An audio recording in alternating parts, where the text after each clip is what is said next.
don't even know what that word means. Back to the vocab. Friendliest member of the band. Most of the time, probably me. I'm sociable, I guess. I like to think that I'm pretty friendly, but I'm kind of introverted. None of us are very personable. Andy's a pretty nice guy. I'll just vote for him because he's nice. That's a tough one. It's all situational again. Like, we're all personal, and then we'll, throughout the tour, also go through phases where, like, okay, I know not to mess with you for the next few days. Jeremy. Dan in certain ways as well. Jeremy can just meet anyone, and he's always talking.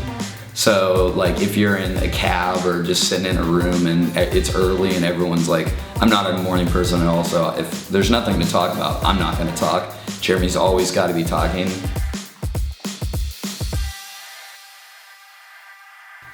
I don't know. I'm pretty ridiculous sometimes when I'm drunk. I think we're all really funny drunk. See, the thing is, with my drinking, I just lose all sense of like cynicism and criticism. So the world seems like a nice place when I drink.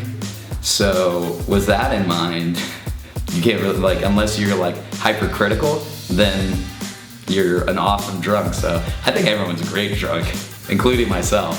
So. Oh, Andy. Andy is hilarious drunk.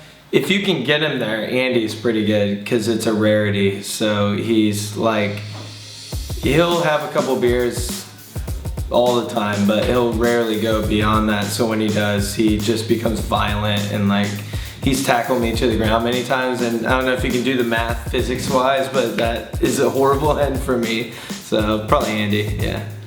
Depends on what you call funny, but to me the most interesting drunk is Mike because he's a new drinker and I'm just not used to it.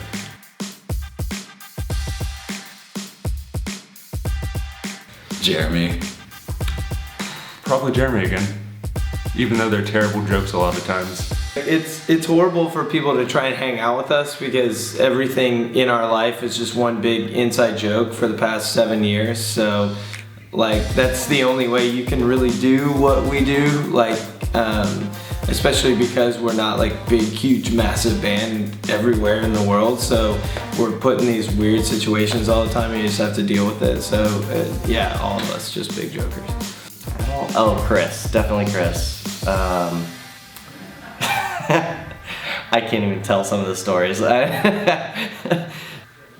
Me, maybe. I like to joke and prank and I don't know.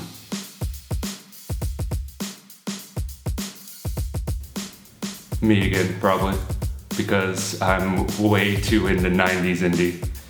Chris likes a lot of the new heavy bands. Andy kind of likes all the music that your girlfriend also likes. One of the things that kills me about being on tour is I can go home and get like indulged in like the music I love and the great music scene back home in Chicago. And then I come out on tour and Chris has been listening to every shit metalcore band thing that this band's been around for 6 months and now they have a record deal and they're selling all this merch. And I'm like, I never wanted to hear that band name, let alone but Chris follows all that. Chris knows what's happening within that world. And to me, it's just like, I don't want to hear about it.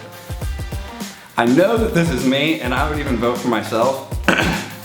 But that's because I spend so much time worrying about my own band's music that when I have free time, I like to listen to Silence or Top 40 Radio.